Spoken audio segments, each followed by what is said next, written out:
마가복음 6장입니다. 신약성경 62쪽에 마가복음 6장 1절에서 6절 말씀까지 한 절씩 교독하겠습니다. 마가복음 6장 1절에서 6절 말씀, 제가 먼저 1절 말씀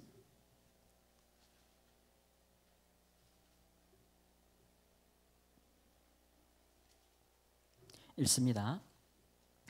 예수께서 거기를 떠나사 고향으로 가시니 제자들도 따르니라.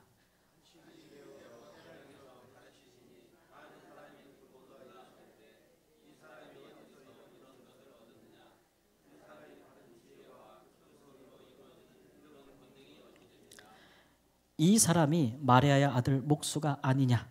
야고보와 요셉과 유다와 시몬의 형제가 아니냐? 그 누이들이 우리와 함께 여기 있지 아니하냐 하고 예수를 배척한지라.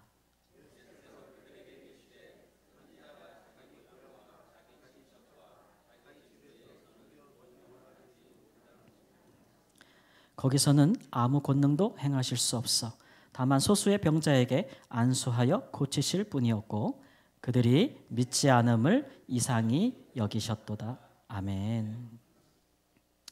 매주 수요일은 무슨 날이죠?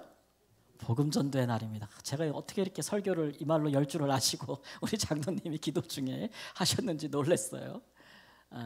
매주 수요일은 복음 전도의 날입니다. 우리가 하루하루 정말 바쁘게 살아가시잖아요. 그러다 보니까 우리가 그리스도인임을 잊어버릴 때가 좀 있는 것 같아요. 그래서 3일째 되는 날에는 우리가 딱 날을 정하여서 이 날은 다른 날보다 더 우리가 사실은 그리스도인임을 생각하고 좀 주변에 있는 가까운 사람들에게 이제 복음에 대해서 이야기하고 또 예수님에 대해서 이야기하고 또 우리의 믿음과 소망에 대해서 이야기하고 그렇게 하시도록 정한 날입니다. 저도 이번 주에 수요일 날 이제 오후에 두 분을 만나서 이 복음 전도의 날로 지켰어요. 근데 이 두 분은 공통점이 있더라고요. 두 분 다 이제 가족에 있는 문제로 인해서 많이 힘들어하는 분들이었어요. 한 분은 신앙을 가지시고 믿음은 있지만 교회도 어려운 상태고 또 가정에 또 많은 힘든 일이 있어서 정말 홀로 이렇게 생계를 위해서 일하시면서도 가족들을 다 봉양하는데 그런데도 또 가족들이 그 마음을 몰라주고 특히 누가 몰라주겠어요? 평생 원수가 잘 몰라주고 그래가지고 너무 힘들어요. 그러면서 그런 얘기를 하시면서 이렇게 막 눈물을 진짜 흘리시더라고요. 한숨도 깊이 쉬시고 그러면서 내가 언제까지 이 짐을 져야 되는지 모르겠어요. 벗을 수도 없는 짐이고 나만 믿음이 있으니까 내가 이거 벗어버릴 수도 없고 근데 언제까지 하나님께서 이 문제들을 내게 계속 두시는가에 대해서 이야기를 나눌 수 있는 시간을 가졌고 다른 한 분은 이제 그 가족들이 형제들이 믿기 때문에 본인도 믿고 싶어요. 너무 교회 너무 가고 싶은데 집에 있는 또 사랑하는 평생 원수가 못 가게 하는 거예요. 가기만 하면 쌍지 뭐라 그래요. 눈에 하여튼간 그걸 켜고 이제 못 가게 하는 거예요. 거기 가면 제사 못 드린다고. 그래가지고 좀 마음이 슬프신 분이에요.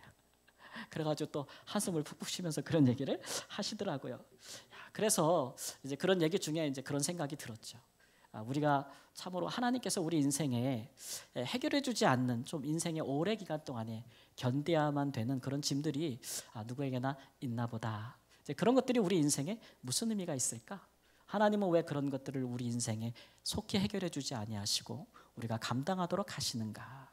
이런 생각들을 하게 되었습니다. 여러분들도 이제 많이 공감하시는 분들도 있을 것입니다. 어느 누구에게는 그것이 여러 개의 문제일 수가 있고 어떤 사람에게는 한 개의 문제일 수가 있으나 누구나 그리스도인이라면 하나님께서 지고 가게 하신 짐들이 있다. 그런 것이죠. 어느 누구에게는 사람의 문제일 수 있고 또 어떤 사람에게는 건강의 문제일 수 있고 다른 사람에게는 물질의 문제일 수도 있겠습니다.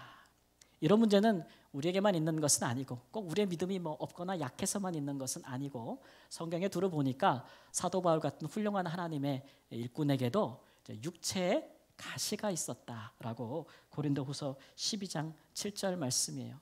그가 이것을 육체의 가시로 이야기한 것은 여러분 가시가 우리 몸 안에 이렇게 박혀 있다고 생각해 보세요. 아프죠? 신경 쓰이고 근데 빼지면 좋은데 잘 안 빼지면 얼마나 이게 좀 고통스러워요. 그렇죠?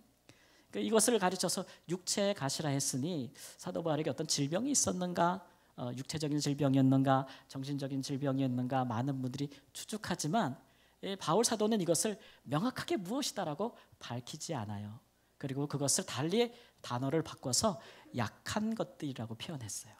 약한 것들.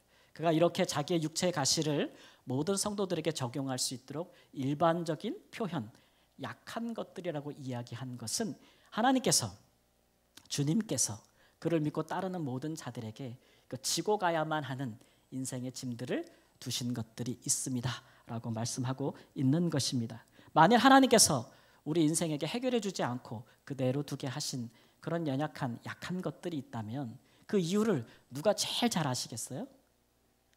하나님께서 제일 잘 아시겠죠.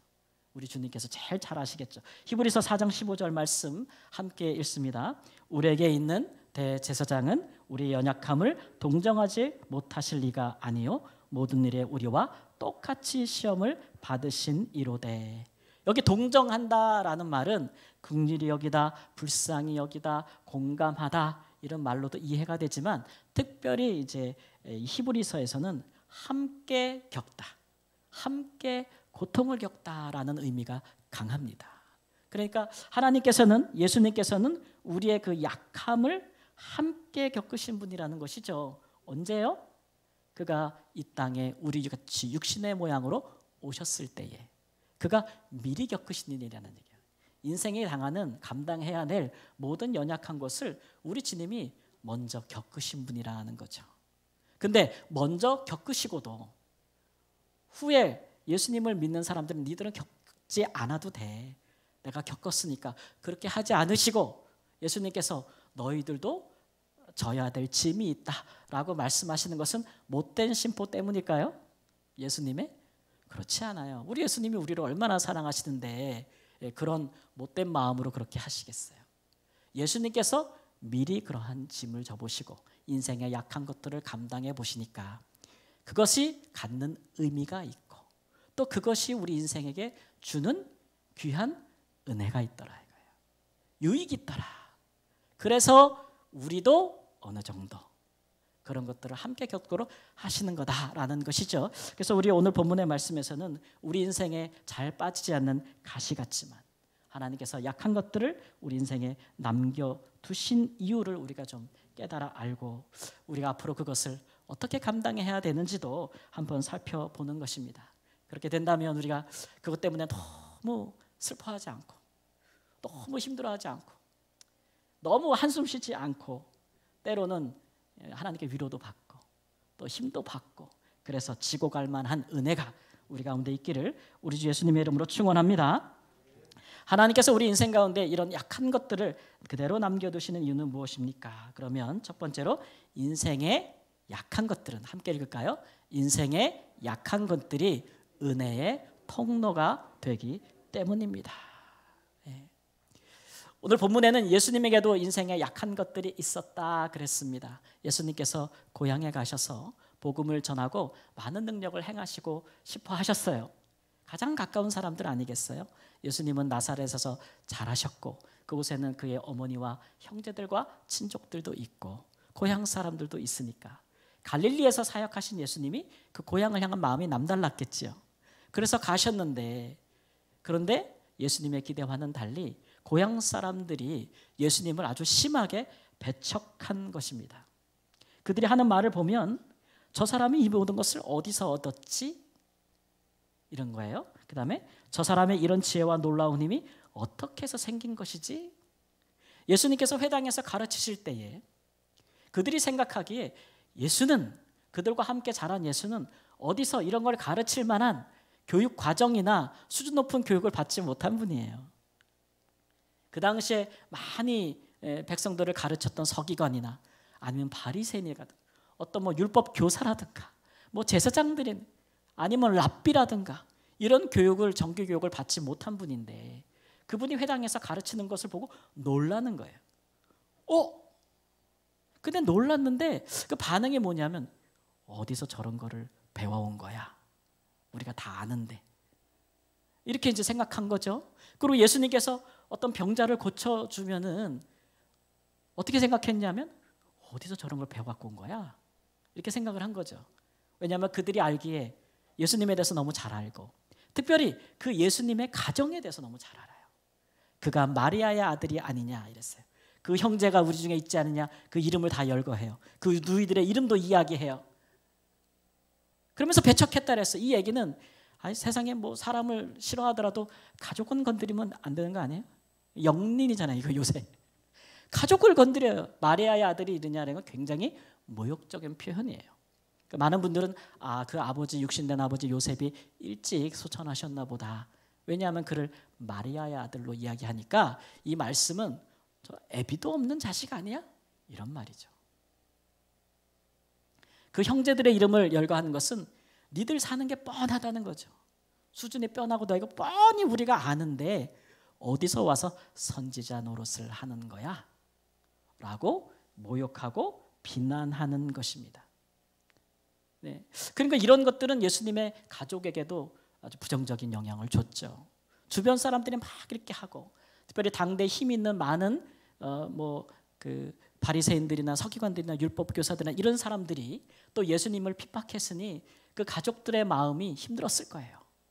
심지어는 예수를 믿고 따르는 사람은 유대교에서 출교시킨다고까지 했으니 가족들도 이내 그런 위협과 어려움 속에서 예수님을 잘 받아들이질 못했어요. 그래서 때로는 사람들이 예수님을 귀신의 왕이라고 그렇게 모욕할 때에 예수님의 친족들과 가족들이 예수님을 붙들러 나왔다 그랬어요. 이런 비난은 어떻게 생겨난 것이냐면 예수님이 가는 곳마다 귀신 들린 자들이 스스로 나와서 예수님 앞에 엎드려 무릎 꿇고 절하고, 거룩하신 이여, 예수님이 말할 때 또 귀신이 떠나가고, 그러니까 예수님을 싫어하는 사람들은 예수가 귀신의 왕이다, 그러니까 귀신들이 와서 무릎 꿇고 예수님이 하라고 한 대로 한다, 이렇게 비난했던 거예요. 거기에 이제 친족들이 동조한 것이죠. 심지어는 예수님의 형제들까지도 예수님을 믿지 아니하였다라고 요한복음 7장 5절에 말씀하고 있어요. 예수님께서 유대에 다니시다가 정말 살해 위협을 많이 당하셔서 그가 갈릴리로 내려오셔서 좀 숨어 계시면서 묻혀서 일하실 때였어요. 그때 예수님의 친형제들이 와서 유대로 가소서 그래. 유대로 가소서. 이 얘기는 뭐예요? 죽으러 가란 얘기예요. 죽으러 가란 얘기예요. 예, 그러니까 차라리 예수가 죽었으면 좋겠다, 이런 형제들의 마음을 또 읽을 수 있는 그런 사건이라고 할 수가 있겠습니다. 이런 것들이 예수님께, 하나님의 일을 하는 예수님께 얼마나 무거운 짐이었겠어요. 약한 것들이죠. 왜냐하면 예수님이 뭐 하면 사람들이 와서 의원아 너를 고치라라는 속담으로 예수님을 비난했다 그랬어요. 그 얘기는 뭐예요? 네 가족이나 네 형제나 너를 믿어야지. 그렇죠? 그렇지 않는데 밖에 돌아다니면서 이렇게 하는 게 무슨 소용이야? 이렇게 얘기했을 수 있어요. 뿐만 아니라 이런 사람들의 시각은 예수님이 평생 예수님을 꼬리표를 달고 따라다녔는데 예수님께 십자가에 달리시는 그 순간까지도 저가 자기는 구원하지 못하면서 남은 구원한다고 하는구나, 십자가에서 내려와 봐라, 그 말을 누가 보는 앞에서 해요? 그 어머니와 그 이모와 가족들이 보는 십자가 밑에서 그런 말을 하죠. 그러니까 이런 것들은, 예수님의 가족들의 이 약한 것들은 항상 예수님의 공생애 동안에 예수님을 따라다니는, 함께하는 약한 부분들이었다라는 것을 알 수가 있어요. 그런데 정말 힘들 일인데, 그러나 오늘 말씀에도 보면 예수님의 반응은 의외로 덤덤합니다. 그럼 4절 말씀에 말씀하시기를 선지자가 자기 고향과 자기 친척과 자기 집 외에서는 존경을 받지 못함이 없느니라, 이렇게 말씀하세요. 의외로 덤덤해요. 선지자가 가는 길이 다 그렇지 뭐, 이렇게 이해하셨다는 거예요. 그래서 우리는 선지자가 왜 환영받지 못했는지를 한번 생각해 봐야 돼요. 구약에 보면은 하나님께서 왕과 또 제사장과 선지자를 통하여 하나님의 일을 많이 하셨는데, 특별히 선지자가 등장할 때는 왕이 타락하고 또 제사장들이 타락해서 제도적으로는 어떻게 손쓸 방도가 없을 때, 그때 하나님은 선지자를 세우셨습니다. 그러니까 이 선지자는 제도권 안에 있는 사람이 아니에요. 그러니까 예수님처럼 똑같죠. 어떤 율법에 대한 교육을 잘 받고 엘리트로 성장한 사람들이 아니에요. 어느 날 한순간 삶의 자리에 살다가 하나님의 성령이 임하여 그 마음과 그 심령에 하나님의 말씀을 준 사람들이라서요. 전하지 않으면 견딜 수 없을 만큼 불붙는 마음을 주시는 사람들이었기 때문에 이 사람들의 직업은 굉장히 다양해요. 어느 날 갑자기 뽕나무를 재배하다가 선지자가 된 자도 있고, 소를 갈고 밭을 갈다가 성령이 임하여서 하나님의 선지자가 된 사람도 있어요. 그러니까 그런 사람들이 선지자가 될 때에 사람들이 그를 쉽게 인정했겠는가? 그 입에 하나님의 말씀이 있다고 인정했겠는가? 인정하지 않죠. 우리 예수님 때를 보아도 알겠지만 구약의 백성들도 마찬가지였어요. 화려한 옷을 입고 성전에 거하면서 그렇게 제사를 베푸는 제사장의 말이라면 쉬이 들을까 생각을 하는데, 아니면 왕궁에 거하면서 관을 쓰고 그렇게 위엄을 가지고 말하는 왕의 말이라면 따르겠지만, 어디서 출처도 출신도 알 수 없는 그런 어떤 사람이 뭐 우리가 엘리야 선지자도 같이, 그또 세리요한과 같이 그저 허름한 옷에 약태털 옷을 입고 광야에서 막 온 그런 나그네 같은 자가 하나님의 말씀을 외치고 전한다고 해서 많은 사람들이 받아들이지 않죠. 무명한 이 사람들을 배척하고 그 사람들을 핍박하기도 했어요. 심지어는 뭐 하기도 했어요? 죽이기도 했어요. 죽이기도 했어요. 그러나 이 선지자들이 그럼에도 불구하고 묵묵히 그들이 받은 소명의 길을 갈 수 있었던 것은 뭐냐 그러면, 그들을 선지자로 부르실 때에 임한 하나님의 뭐요? 은혜, 성령의 강한 역사, 그것이 그들을 주장했기 때문에 갈 수 있는 것이죠. 예수님의 외모와 육신된 조건과 배경을 보고 그의 가까운 사람들부터 예수님을 배척하기는 했지만 예수님이 덤덤히 그것을 받아들였던 것은 자기도 선지자의 길을 가고 있는 거예요. 예수님께서 이렇게 낮아지신 것은 세상 모든 사람을 구원하기 위함이잖아요. 그렇기 때문에 예수님께서 하나님의 사역을 하려면 세상적인 조건으로는 할 수 없고, 뭐가 임해야 돼요? 하나님의 성령이 충만히 임해야만 그 사역을 감당하실 수 있거든요. 그래서 우리가 예수님의 생애를 보세요. 그가 세례를 받을 때에, 세례받고 기도할 때에 어떤 일이 일어났어요? 성령이 비둘기같이 임하는 것을 경험했고, 그가 광야로 나가셔서 40일을 금식하며 육체의 약함 가운데 기도할 때에 성령이 임하셔서 성령의 권능으로 돌아왔다 그랬어요. 할렐루야. 또 그가 공생애를 사시는 동안에 항상 하나님의 성령이 충만히 그와 함께 하셔서 그가 모든 일을 행하실 수 있도록 도우셨다 그랬어요. 그러니까 예수님에게는 그가 이 땅에 낮고 낮은 자의 모습으로 온, 사람들이 배척할 수밖에 없는 무거운 그런 인생의 연약한 것들을 짊어지고 가는 인생으로 오신 그 이유, 그것을 개의치 않았던 이유는 그것 때문에, 그것을 통로로 하여 하나님의 성령이, 은혜가 충만히 임한다는 것을 알았기 때문입니다. 여러분 그렇지 않아요? 우리가 어떻게 하나님의 은혜를 받아요? 어떨 때 하나님의 은혜를 주로 받으세요? 제가 저희 자녀 중에 한 명이 멀리 있잖아요.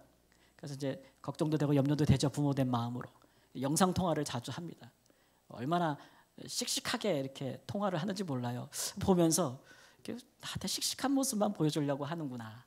부모가 걱정한다고 생각하나 보지, 그런 생각이 들 때가 있어요. 너무 빨리 철이 들었나 이런 생각도 들 때가 있고. 그래서 어느 날 이제 갑자기 이번 주에 한번 얘기하다가 그냥 제가 한마디 툭 던졌어요. 딸아 힘들지? 그냥 한마디 탁 던졌는데 갑자기 아이가 뻥 터져서 우는 거예요. 막 눈물을 닦아요. 막 웃다가 갑자기 제가 한마디에, 그래서 아유 힘들고 어려운 일이 많을 텐데 부모 앞에 말을 안 하고 씩씩한 모습 보여주려고 그러나 보다, 그런 생각이 들어서 마음이 아팠는데, 근데 딸이 통화 끊기 전에 그러더라고요. 그런데요 힘든 만큼 하나님 은혜가 있어요. 그게 한마디를 딱 하더라고요. 그게 저를 빡 때렸어요. 야 애도 안다 이거. 뭐 애는 아니지만 이제 청년이니까. 근데요 아빠 힘들긴 한데 힘들수록 하나님의 은혜가 있어요. 기도할 때 하나님 은혜가 있고 예배할 때 하나님 은혜가 있어요. 하나님이 돕는 사람들을 연결시켜 줘요. 그렇게 이야기하면서 저한테 찬양도 보내주더라고요. 그렇죠 여러분, 우리가 언제 하나님의 크신 은혜를 받습니까? 언제 은혜 사모합니까? 힘들고 어려울 때요. 인생에 해결되지 않는 문제가 있을 때. 그럴 때 우리가 가난한 마음으로 하나님 은혜를 바라고 있다는 것을 하나님도 잘 아시는 거로, 때로는 우리에게 무겁고 힘들다 할지라도 이것이 언제 끝나나 여기는 그런 짐 같아도 그 약한 것들을 하나님께서 그대로 두시는 이유는 하나님의 은혜의 통로가 되기 때문에 그렇습니다. 사랑하는 성도님들, 하나님의 힘들고 어려울 때 이것이 내가 은혜 받을 증거라 여기시고, 은혜 받을 증거라 여기셔서 너무 힘들어하지 마시고 더욱더 하나님을 바라는 귀한 은혜가 있기를 주님의 이름으로 축복합니다. 거기서 끝나는 것이 아니고 이를 통해서 하나님은 더 큰 은혜를 주십니다. 마태복음 3장 33절 35절 말씀 함께 읽습니다. 누가 내 어머니이며 동생들이냐 하시고 둘러앉은 자들을 보시며 이르시되 내 어머니와 내 동생들을 보라. 누구든지 하나님의 뜻대로 행하는 자가 내 형제요 자매요 어머니니라 그러셨어요. 그러니까 예수님은 이 가족과 친족의 문제가 가장 예수님에게 아킬레스건 같은 문제인데, 그래도 그걸 끌어안고 포기하지 않고 사역을 하시면서 그가 또 얻은 하나님께 발견한 진리가 있는데, 꼭 육체로 된 자들만이 가족이 아니라는 거예요. 예수님이 전하는 말씀을 듣고 복음을 듣고 하나님을 믿고 하나님의 백성이 되어서 그 죄를 회개하고 그리고 하나님의 뜻대로 행하는 자들이 내 어머니요 모친이요 내 형제라라는 사실을 그가 알게 된 것이죠. 이거는 정말 더 큰 은혜입니다. 특히 이제 복음을 위하여 사역하시는, 이 땅 가운데 하나님의 나라를 세워가기를 원하시는 예수님에게 있어서는 정말 귀한 깨달음과 진리의 말씀이라고 할 수가 있겠죠. 여러분, 우리도 마찬가지 아니겠습니까? 우리가 이 땅 가운데 예수님처럼 복음과 하나님의 나라를 위하여 살아가는 사람들이잖아요. 그렇죠?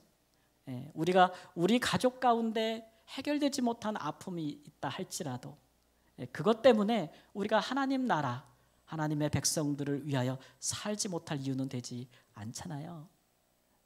이 아픔을 우리가 이 무거운 짐을 지고 가지만 또 한편으로는 하나님께서 그것으로 인해서 우리에게 더 다른, 더 큰 또 은혜의 깨달음을 주신다는 거죠. 하나님 나라에 우리가 속해 있는 하나님의 가족임을 알게 하시는 은혜가 있다라는 것입니다. 사랑하는 여러분, 우리가 누구나 짊어지고 가는 무거운 짐이 있습니다. 세상 사람들 같으면 그냥 벗어버리면 그만, 내려놓으면 그만일 수 있으나 하나님의 은혜를 받은 우리는 그렇게 쉽게 포기할 수 없잖아요. 그렇게 쉽게 내려놓을 수 없어요.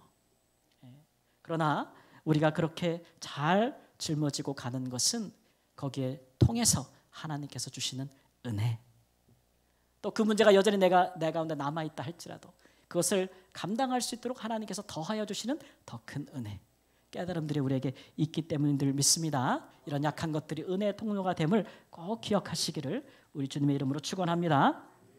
두 번째로, 우리 인생 가운데 두신 약한 것들을 우리가 그러면 어떻게 감당하면 되겠습니까? 하나님께서 주시는 사랑과 능력으로 감당할 수 있습니다. 함께 읽습니다. 하나님께서 주시는 사랑과 능력으로 감당할 수 있습니다. 예수님께서는 나사렛에서 아무 능력을 행하실 수가 없었습니다. 누가복음 4장 29절에 가보면 같은 사건에 대해서 심지어는 이 고향 사람들이 동네가 건설된 낭떠러지로 가서 예수님을 밀어서 떨어뜨리려 죽이고자 했다, 이렇게까지 이야기를 하고 있어요. 그러니까 예수님을 무슨 선지자 노릇하는 사기꾼으로 여긴 것이겠죠. 예수님의 반응은 어땠습니까? 조용히 그 마을을 떠나서, 고향을 떠나서 다른 마을로 가셨다라고 했어요. 그러면 예수님께서 이제 그 고향 사람들이나 친족들과 가족들을 다 포기하신 것이냐, 버려두신 것이냐, 그렇게 생각할 수 있잖아요. 그래서 우리가 성경 구절 하나를 찾는데 마가복음 10장 29절 30절 말씀 함께 읽습니다. 예수께서 이르시되 내가 진실로 너희에게 이르노니 나와 복음을 위하여 집이나 형제나 자매나 어머니나 아버지나 자식이나 전토를 벌인 자는 현세에 있어 집과 형제와 자매와 어머니와 자식과 전토를 100배나 받되 박해를 겸하여 받고 내세의 영생을 받지 못할 자가 없느니라. 여기 말씀에 보면 버린 자라고 나와서 우리가 쉽게 오해할 수 있어요. 예수님은 그래서 가족을 버렸구나, 포기했구나, 이렇게 생각할 수 있는데, 마가복음에서 이 버린 자라는 말은 떠났다라는 의미로 자주 쓰였어요. 그러니까 예수님께서 그들이 너무 배척하고 예수님을 심지어 죽이려고까지 하니까 이제 떠날 수밖에 없잖아요. 떠나신 거죠. 떠나신 것이에요. 그러나 우리는 복음서 예수님의 생애를 가작 보면 그가 일시적으로 떠나셨지만 그의 가족들과 함께 계속해서 만남과 관계를 가지셨다는 것을 알 수가 있습니다. 특별히 예수님께서 십자가 아래에서 그가 고난 중에 계실 때에 그 예수님의 십자가 아래에는 그의 육신된 모친 마리아와 그의 이모가 함께 있었다라고 했는데, 특별히 이제 그의 예수님의 사역을 함께 기도하고 후원했던 여성들, 다른 마리아들과 함께 있었다고 했어요. 그러니까 예수님의 그 어머니 모친과 그 이모로 대표되는 그 모친의 친족들은 예수님과의 지속적인 관계를 통해서 예수님의 사역에 함께하는 동역자들이 됐고 그 사역을 후원하는 자들이 됐으며, 그리고 마지막까지 예수님께서 십자가에서 죽으시는 그 순간까지 그 자리를 지킨 분들로 나와요. 예수님께서 가족들을 완전히 포기하고 버리셨다면 어떻게 이런 일이 있을 수 있겠어요? 그렇지 않은 거죠. 이 사람들은 예수님이 고향을 떠나셨으나 그러나 다른 갈릴리 마을과 유대와 예루살렘에서 복음을 위하여 하나님의 사랑을 전하기 위하여 그토록 진정성 있게 사역하시고 자기 자신을 희생드려서 사역하시는 것을 보면서 예수님에 대해서 오해가 사라지게 된 거죠. 그 예수님 가운데 역사하시는 하나님의 놀라운 은혜의 실체를 보게 된 거예요. 그것이 예수님의 사랑으로 말미암아 예수님께서 그 죽기까지 그의 백성들을 사랑하시기 위해서 그가 이런 길을 선택하셨고 이 일을 위하여 하나님의 은혜가 그들 가운데 임하셨다는 것을 그들이 직접 보게 된 것이죠. 그러므로 그 순간까지 함께 계셨던 겁니다. 그뿐만 아니라 예수님께서 부활하신 이후에는 우리가 알기로 제자들을 만나기 전에라도 예수님은 갈릴리로 가셨다라고 말씀하고 있어요. 마태복음 26장 31절 말씀해 보면 그러나 내가 살아난 후에 너희보다 먼저 갈릴리로 가리라. 왜 갈릴리로 가신 거예요? 예루살렘에서 죽으셨는데 부활하신 후에는 예루살렘 성전 꼭대기에서 짠하고 이렇게 나타나시면 모든 사람들이 그 부활의 능력을 볼 텐데 예수님은 제자들에게 자기를 보이기 전에라도 먼저 갈릴리로 가셨어요. 갈릴리에 가신 이유는 갈릴리에서 나중에 제자들도 만났지만 우리가 고린도전서 15장 7절 8절 말씀해 보면 그 후에 야고보에게 보이셨으며 라는 말씀이 있습니다. 여기 야고보는 예수님의 12사도 중에 야고보가 아니고 예수님의 친동생 야고보예요. 친동생 야고보. 후에 예수님께서는 이 친동생 야고보에게 친히 자기의 부활한 몸을 보이시고 그 후에 그로 예수님을 믿게 하시고 그가 나중에 예루살렘 교회에 아주 훌륭한 목회자가 되도록 하나님께서 그를 만나시고 은혜를 베풀어 주셨다는 것을 알 수가 있어요. 그러니까 예수님의 이 마음속에는 십자가를 지실 때뿐만 아니라 지시고 나고 부활하신 후에도 항상 뭐가 있는 거예요? 가족에.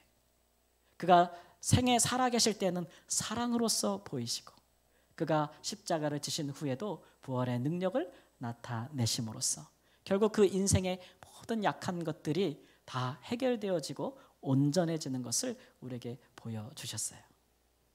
그러니까 뭐 이게 사람의 힘으로 가능한 일은 아니죠. 그러나 우리가 언제까지 이 짐들을, 이 약한 것들을 내가 짊어져야겠는가라고 해서 많이 힘들 때 우리가 기억하실 것은 하나님의 부어주시는 그 사랑이 있다면 우린 능히 짊어질 수 있습니다. 하나님의 사랑이 우리 마음에 부어져야 돼요. 우리 인격에서 나오는 사랑은 금방 터져 나왔다가 마르는 샘 같아요. 근데 사랑의 영원한 원천은 누구냐면 하나님이세요. 그래서 하나님은 사랑이시라 그러잖아요.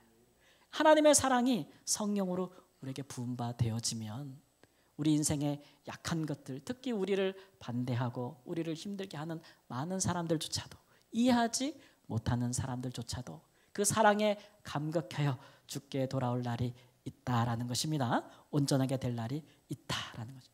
그것조차 되지 않는다 할지라도 하나님의 능력이 우리 인생의 어느 순간에 그 약한 것들에 역사하여 그것을 고치실 능이 있고 새롭게 하실 능이 있고 회복하게 하실 능력이 우리 하나님께, 전능하신 하나님께 있음을 우리가 믿습니다. 온전케 하실 날이 있어요. 이 생애에서 그런 일들이 일어날 것이고, 혹이라도 하나님께서 이 생애에 일어나게 아니하신다 할지라도 우리에게는 영원히 있지 않습니까? 우리가 그것을 잘 지고 가고 하나님께 기도한다면 설사 우리가 하늘나라 간 뒤에라도 하나님이 이 땅 가운데 맺힌 것들을 풀어주시고 응답하실 것입니다. 우리 하나님의 사랑과 능력이 우리를 통해서 이 모든 일을 행하실 줄을 믿습니다. 사랑하는 성도 여러분, 우리가 하나님을 은혜를 받았기에 쉽게 내려놓을 수 없는, 그리고 우리가 반드시 지고 가야 하는 인생의 무거운 짐들이 있습니다. 이런 것들이 인생의 약한 것들이죠. 그러나 우리가 하나님의 은혜가 그 인생의 약한 것들을 통하여 우리에게 더욱 충만히 임한다는 것을 알고, 우리는 어렵지만 그러나 하나님의 사랑과 또 우리에게 베풀으신 능력으로 그것이 온전하여진다는 것을 예수님을 통해 보았기 때문에 한없이 힘들어하지 마시고, 한없이 어려워하지 마시고, 굳게 믿음을 세우시고 말씀 붙잡고 더욱 우리 하나님 의지하여 하루하루를 살다 보면 복된 날이 모든 것이 온전하여지고 우리 주님께서 잘하였다고 칭찬하신 날이 우리에게 임할 줄을 믿습니다. 아멘. 함께 우리 기도하겠습니다. 특별히 함께 결단의 기도를 하겠습니다. 하나님, 내게도 어렵고 힘든 풀지 못한 숙제 같은 하나님 인생의 약한 것들이 여전히 있어서 하나님 우리 마음을 괴롭게 하고 우리 육신을 힘들게 하며 하나님 소망을 갖지 못하게 할 때가 많사오나, 우리 예수님 미리 겪으시고도 우리에게 그 같은 은혜를 베푸신 것, 하나님 은혜를 주시고 사랑과 능력을 부어주시기 위함이니 하나님 말씀 붙잡고 날마다 이 진리를 우리의 삶 가운데 경험하는 축복이 있도록 인도하여 주옵소서. 우리 함께 기도하겠습니다. 주님 감사합니다. 주께서 우리에게 은혜를 주시고 사랑을 베푸시고 하나님 아버지, 우리가 하나님 부족한 것을 하나님 주께서 아시나요? 한순간도 주께서 우리를 부어주지 아니하시고 우리가 어찌 설 수 있겠습니까? 어찌 하나님 아버지 요동하지 않을 수 있겠습니까? 주여, 그러므로 하나님 가운데 우리를 도우시고 하나님의 주여 은혜로서 하나님은 날마다 우리 가운데 채워 주시옵소서. 하나님의 충만한 은혜가 우리를 충만하게 할 수 있도록 도와주시옵소서. 날마다 때마다 분초마다 우리에게 부어주시는 하나님의 사랑과 능력이 우리를 힘있게 하고 새롭게 할 수 있도록 주여 붙들어 주시옵소서. 존귀하신 우리 주 예수님 이름으로 아멘. 우리 함께 일어나서 찬양하겠습니다.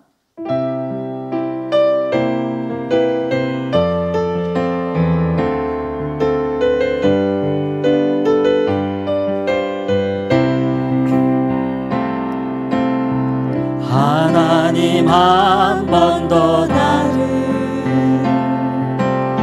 실망시킨 적 없으시고 언제나 공평과 은혜로 나를 지키셨네. 오 신실하신 주, 오 신실하신 주, 내 너를 떠나지도 않으리라, 내 너를 버리지도 않으리라. 약속하셨던 주님, 그 약속을 지키사 이후로도 영원토록 나를 지키시리라 확신하네.